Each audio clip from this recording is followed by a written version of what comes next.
என் அன்பு பிள்ளையே, அடுத்தவர்களால் ஒருபோதும் நன்மை இல்லை என்பதை உணர்த்தவே அவர்களின் சுயரூபத்தை உனக்கு வெளிப்படுத்தினேன்.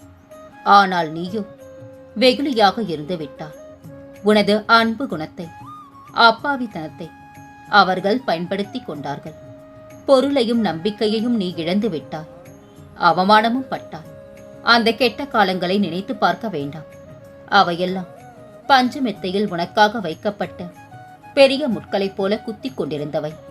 காலங்கள் மாறிவிட்டன குழந்தையே. இனி வருவதெல்லாம் வசந்த காலங்கள். உனது கையை பிடித்து தூக்கி நிறுத்துகின்றேன். கலங்காதே. இந்த உலகில் என்னை விட உண்மையான உறவுகள் யாரும் இல்லை என்பதை நீ புரிந்து கொள்ள வேண்டும் என்பதற்காகவே பொய்யான உறவுகளை உன்னிடம் இருந்து விலக்கி வைத்தேன். நீ ஆனந்தமாக இருக்க வேண்டும் என்பதற்காக இதை செய்தேன். ஆனந்தம் என்னவென்பதை நீ உணர்ந்து கொள்வதற்காக செய்தேன்.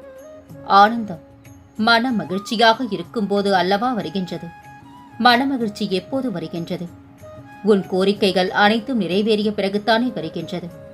அதனால் உனது கோரிக்கைகளை எல்லாம் நிறைவேற்றி உன்னை ஆனந்தமாக வைத்துக் கொள்ளவே இங்கு முயன்று கொண்டிருக்கின்றேன். கவலைகளை மறந்து என் மடியில் ஓய்வெடு குழந்தையே. நான் உனக்குள் இருக்கும்போது நீ வேறு எங்கு இருக்க முடியும்? உனக்கும் எனக்கும் இடைவெளி தூரம் என்பது மாயை தங்கமே. அதுவே சுவர் போன்ற தடையாகும். அதை தகர்த்தெறி. அப்போது நாம் இருவரும் ஒன்று சேரலாம். கலங்காதே தங்கமே. உனக்கு ஆனந்தத்தை அள்ளித்தர உன் சாயப்பா நான் இருக்கின்றேன். ஒருபோதும் நான் உன்னை கைவிட மாட்டேன். கலங்காமல் தைரியமாக இரு. உன்னைப் போலவே எல்லோரும் உண்மையாக இருப்பார்கள் என்று நினைக்காதே. அப்படி நினைத்தால் நீ ஏமாற்றப்படுவாய். பொறாமையில் யாரையும் வீழ்த்த நினைத்தால் நீதான் நிம்மதி இழந்து தவிப்பாய். உன்னை அவதூறாக பேசினார்கள் என எண்ணி கவலை கொள்ளாதே. அநியாயத்திற்கு 1000 வழக்கறிஞர்கள் உண்டு. ஆனால் நியாயத்திற்கு நீ வணங்கும் கடவுள் மட்டும் போதும். பேசாமல் இருக்கவும் பழகிக் கொண்டார். பார்க்காமல் இருக்கவும் பழகிக் கொண்டார். ஆனால் நினைவுகளை மட்டும் சுமந்து கொண்டு அவதிக்குள்ளாகின்றார். கலங்காதே தங்கமே. அனைத்தையும் நான் மாற்றி அமைப்பேன். ஒருவரின் எண்ணங்களும் செயல்களும் உணர்ச்சிகளும் தன்னையும் பிறரையும் பாதிக்காத அளவிற்கு இருக்குமேயானால் அதுதான் சிறந்த மனநலம். இது எதுவும் இல்லை என்றால் அது சுயநலம்.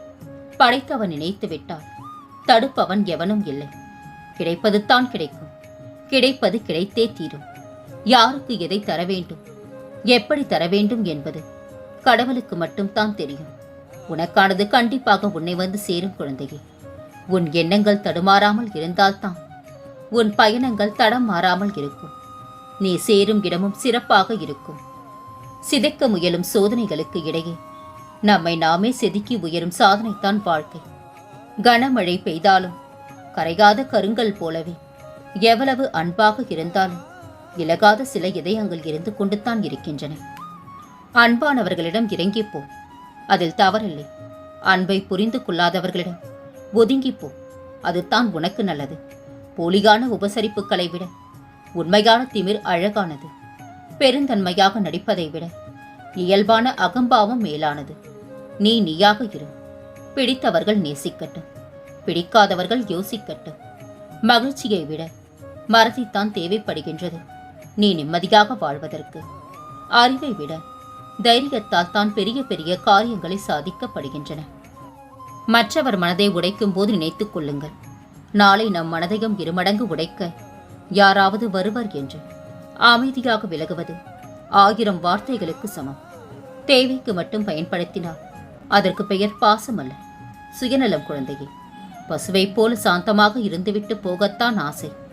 ஆனால் நரிகளுக்கு மத்தியில் தான் வாழ்கின்றோம் என்பதை உணரும் போது கர்ஜனை செய்யாமல் கடந்து செல்ல முடிவதே இல்லை இந்த வாழ்க்கையை. திருந்தாத ஜென்மங்கள் என்று தெரிந்து அவர்களை திருத்த முயற்சிப்பதை விட அவர்களை வேடிக்கை பார்த்து கடந்து செல்வதே சிறந்தது. உன் வாழ்க்கை மகிழ்ச்சியாக இருக்கும். ஒருபோதும் கலங்காதே.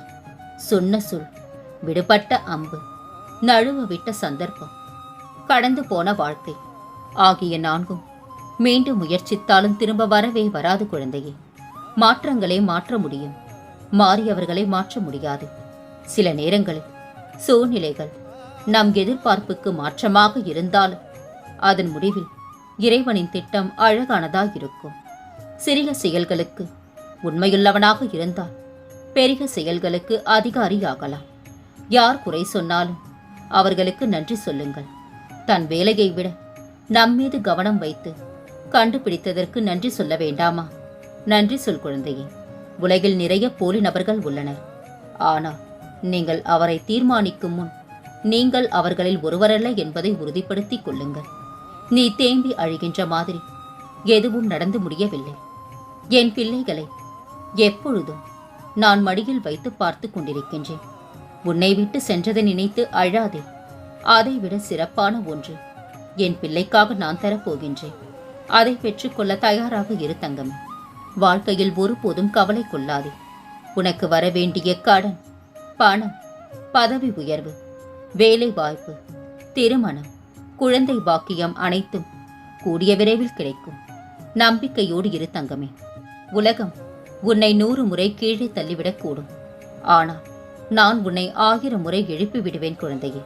கலங்காதே. தொலைவில் இருப்பதை தேடுவதை விட அருகில் இருப்பதை தொலைக்காமல் பார்த்துக்கொள். உன்னை ஒருவர் மிகவும் மரியாதையுடன் நடத்தினார், அதைவிட அதிகமாக நீ அவருக்கு மரியாதை கொடுக்க வேண்டும். அதுவே தர்மம் குழந்தையே. உரிமை உள்ள உறவும், உண்மை உள்ள அன்பும், நேர்மை உள்ள நட்பும், நம்பிக்கை உள்ள வாழ்வும் என்றும் விட்டு போவதும் இல்லை, தோற்று போவதும் இல்லை. நல்ல மனிதர்களின் பேச்சுக்களை விட ஏமாற்றுக்காரர்களின் பேச்சுக்கள் மிக தெளிவாகவும் பணிவாகவும் இருக்கும். காலம் ஒருவனை அறிவாளி ஆக்கலாம், ஆனால் அன்பு மட்டுமே அவனை சிறந்த மனிதனாக்கும். வழி இருப்பது உண்மை, தேடுவது நம் திறமை. இளநீர் போல சிறப்பானது எல்லாம் சற்று உயரத்தில் தான் இருக்கும். சிரமம் பட்டால்தான் அது உனக்கு கிடைக்கும். சில சண்டைகள் எல்லாம் பிடிக்காததால் வருவதில்லை, அளவுக்கு மீறி பிடித்ததால் வருவதுதான். இங்கு எல்லா வெற்றிக்கும் முயற்சித்தான் முதல் படி. அதை நீ கடைப்பிடி. முன்னோர்கள் சொன்னபடி. ஒரு மனிதன் தன் தந்தையிடம் கேட்டான், அப்பா, சரியான பெண்ணை நான் எப்படி கண்டுபிடிப்பேன்? அவனது தந்தை பதிலளித்தார், சரியான பெண்ணை கண்டுபிடிப்பதை மறந்துவிடு, சரியான ஆணாக இருப்பதில் கவனம் செலுத்து என்று. பெண்களால் ரகசியம் காக்க முடியாது என்பது சரியல்ல. பெண்களால் ரகசியம் காக்க முடிவதால் தான் நிறைய ஆண்கள் இங்கு தலை நிமிர்ந்து நடக்க முடிகின்றது. நம் சுயமதிப்பை இழந்துதான் ஒருவரின் அன்பையும் நெருக்கத்தையும் பெற முடியும் என்றால் அதற்கு தனியாக இருப்பதே மேல் குழந்தையே. கல்லறைக்குள் இருந்தாலும் உயிரோடும் சக்தியோடும் நான் இருப்பேன். கூடிய விரைவில் உனக்கு நல்ல செய்தி காத்து கொண்டிருக்கின்றது. எதை பற்றியும் நீ நினைத்துக் கொண்டு கவலைப்படாதே. இப்பொழுது உனக்கு எதிராக இருப்பவர்கள் உனது பக்கபலமாக மாறுவார்கள். நான் உன்னுடன் துணையாக இருப்பேன் மகளே. பொறுமையுடன் காத்திரு. சோர்வடைந்து விடாதே. வாழ்க்கை நீ எதிர்பார்க்காத நேரத்தில் தான் பல ஆச்சரியங்களை கொண்டு வரும். நீ படும் கஷ்டம் எல்லாம் நான் பார்த்து கொண்டே தான் இருக்கின்றேன். என் மீது உனக்கு அளவு கடந்த கோபம் வரும். என் மீது உள்ள நம்பிக்கையும் போய்விடும். ஆனால் இதையெல்லாம் நான் அமைதியாகத்தான் உன்னை பார்த்து கொண்டிருக்கின்றேன். உனக்கு நடப்பது எல்லாம் நன்மைக்கே என்று எடுத்துக்கொள். உன் கர்மாவை நான் குறைக்கின்றேன். கூடிய விரைவில் நீ ஆனந்தமாக வாழப் போகின்றா. இது என் சத்திய வாக்கு. என்னை நம்பு தங்கமே. என்னிடம் நீ பேசு. நான் அனைத்தையும் கேட்டுக்கொண்டுத்தான் இருக்கின்றேன். பிறர் உன்னை உதாசனப்படுத்திய நிமிடங்கள், துரோகம் மற்றும் வஞ்சகத்தால் நீ சிந்திய கண்ணீர் அனைத்தும் வண்ணமயமான வெகுமதிகளாக உன்னை வந்து சேரப்போகின்றது. இனிமேல் எல்லாம் ஏற்றம்தான் உன் வாழ்க்கையில். வெற்றிகள் வந்து குவியப் போகின்றது. இது உன் சாயப்பாவின் சத்திய வாக்கு குழந்தையே. நடக்காமல் போய்விடுமோ என்று நீ கலங்கிய காரியம் கைகூடும் நேரம் இது. மகிழ்ச்சியாக நீ இருக்கப் போகின்றாய். வாழ்க்கையில் சில தருணங்களை கடந்து செல்வதென்பது கடினமாகத்தான் இருக்கும். இருந்தாலும் தன்னம்பிக்கையுடன் அதனை கடந்து சென்று விட்டாய் என்றால் நிச்சயம் துன்பத்திற்கு பின் இன்பம் இருக்கும். நீ எதை தேடுகின்றாயோ அது கிடைக்கும். நீ எதை நினைக்கின்றாயோ அது கண்டிப்பாக நடக்கும். உன் வாழ்க்கையை என்னிடம் ஒப்படைத்து விட்ட பின், உன் கரங்களை நான் இறுக்கி பிடித்த பின், உன் மனதில் ஏன் இவ்வளவு குழப்பம்? நான் இருக்கின்றேன் குழந்தையே. நம்பிக்கையின் மறு உருவம் நான். என்னை நம்பி வந்தோரை கைவிட்டதும் இல்லை, கைவிடுவதும் இல்லை. உனக்கு ஒரு வாய்ப்பு கிடைக்கப் போகின்றது. அது உன்னை முழுவதுமாக மாற்றப் போகின்றது. கலங்காதே. நான் உன் அருகில்தான் இருக்கின்றேன். உன்னை ஒருபோதும் கைவிட மாட்டேன். அதுதான் வேண்டும் என்று அடம் பிடிப்பது ஆடம்பர வாழ்க்கை. இதுவே போதும் என்று மனம் நினைப்பது ஆனந்த வாழ்க்கை. என் தங்கமே, கடவுள் எப்பொழுதுமே உடைந்த பொருட்களை மிகவும் அழகாக பயன்படுத்திடுவார். உடைந்த மேகங்கள் தான் மழை பொழியும். உடைந்த நிலம்தான் உழும் வயலாகும். உடைந்த நெல்தான் விதையாகும். உடைந்த விதைகள்தான் புதிய செடிகளுக்கு வாழ்க்கையை கொடுக்கும். அதனால் எப்போதாவது நீ உடைந்து நொறுங்கினால் நம்பு, கடவுள் உன்னை பெரிய விஷயத்திற்காக தயார்படுத்துகின்றார் என்று. நீ நினைத்தது ஒன்று, நடந்தது ஒன்று என்று கலங்காதே. இந்த சாகி உன் வாழ்வில் செய்ய நினைத்தது எதுவும் தடைப்படாது. என் வைரமே, என்னை தஞ்சமடைந்த உன்னை எப்போதும் நிற்கதியாக இருக்க விடமாட்டேன் என்பதையும் ஒருபோதும் கைவிடமாட்டேன் என்பதையும் உறுதியாக நம்பு. உன் நம்பிக்கை வீண் போகாது. இன்னும் கொஞ்ச காலத்தில் உன் பிரச்சனைகள், நோய், கடன், கசப்பான உறவுகள் அனைத்தும் மாறி அனைத்திலும் சுகமாக வாழ ஆரம்பிப்பார். உன் வாழ்க்கையில் எவ்வளவு வேதனை நிறைந்த வழிகள், நிறைந்த ஏக்கங்கள், எதிர்பார்ப்பு, இவை அனைத்துமே நீ நினைத்தபடி மாறப்போகின்றது. இது உண்மை. நீ கலங்காதே. உன் அருகில்தான் நான் இருக்கின்றேன். என்னை நம்பு குழந்தையே. உனக்கு கெடுதல் செய்பவர்களையும் கெடுதல் நினைப்பவர்களையும் மனப்பூர்வமாக மன்னித்துவிடு. இரவும் பகலும் என்னை நோக்கி என் பெயரை உரக்க உச்சரித்து கூப்பிடு. நான் உன்னை காப்பாற்றுவேன். இந்த சாகியின் வாக்கு வெறும் சொற்கள் அல்ல, பிரம்மதேவன் எழுதும் தலையெழுத்திற்கு சமம். மனிதனுடைய கர்ம வினையின் பலன்களையும் தடுத்து நிறுத்தும் சக்தி வாய்ந்தவை எனது வார்த்தைகள். என்னை நம்பு குழந்தையே. எதிர்ப்பு இருக்கும் என்பதற்காக கருத்துக்களை முடக்கி வைக்காதே.